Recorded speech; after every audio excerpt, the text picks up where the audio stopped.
વિસનગરની MN science કોલેજમાં બોટનીના વિદ્યાર્થીઓ માટે કેરિયર ગાઈડન્સ સેમિનાર યોજાયો। વિસનગર સ્થિત એમએન કોલેજના વનસ્પતિ શાસ્ત્ર બોટની વિભાગ દ્વારા વિદ્યાર્થીઓને ઉચ્ચ અભ્યાસની રોજગારીની વિવિધ તકોથી માહિતગાર કરવા માટે કેરિયર કાઉન્સેલિંગ લેક્ચર 2026-27નું આયોજન કરવામાં આવ્યું હતું।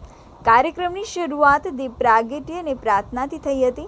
આ પ્રસંગે મુખ્ય વક્તા તરીકે પાલનપુરની આર મહેતા કોલેજ ઓફ સાયન્સના principal doctor Yogesh B Dabgar ઉપસ્થિત રહ્યા હતા। તેમણે બોટનીમાં રહેલી સંશોધનની નવી તકો, climate change, food security, biodiversity, conservation, forensic botany, medicinal plants અને બાયો ઇન્ફોર્મેટિક્સ જેવી આધુનિક ક્ષેત્રોમાં રહેલા ઉજ્જવળ ભવિષ્ય અંગે વિગતવાર માર્ગદર્શન આપ્યું હતું। આ કાર્યક્રમમાં ઇન્ચાર્જ પ્રિન્સિપાલ ડૉક્ટર સંજય વ્યાસ, બાયોલોજી વિભાગના વડા ડૉક્ટર એચ.વી. જોશી, ડૉક્ટર પ્રજ્ઞા પ્રજાપતિ તેમજ જ્ઞાનધારાના ડૉક્ટર ભારત વૈદ્ય દ્વારા પણ વિદ્યાર્થીઓને યોગ્ય કારકિર્દી પસંદગી અને આયોજન માટે પ્રેરક માર્ગદર્શન પૂરું પાડ્યું હતું। સમગ્ર કાર્યક્રમમાં કોલેજનો પ્રાધ્યાપકગણ અને મોટી સંખ્યામાં વિદ્યાર્થીઓ ઉત્સાહભેર જોડાયા હતા।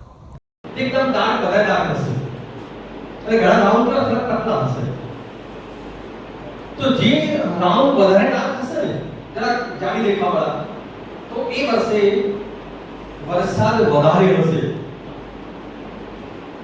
અને બિલકુલ પાતળી હશે ને એમાં કેવી હશે દુષ્કાળ જેવી હશે।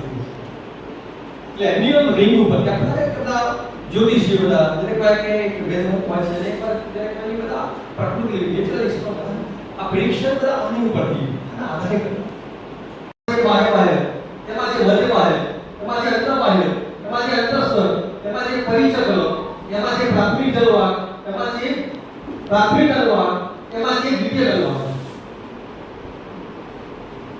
કે છાડિયામાં આટલું નીકળી ગયું, હવે શું બાકી રહ્યું? શું બાકી રહ્યું?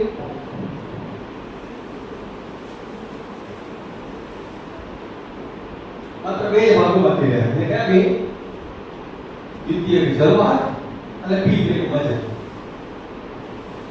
એક છાલ કાઢી નાખ્યા પછી જે ભાગ છે એ કયો છે? દ્વિતીય જલવાક અને દ્વિતીય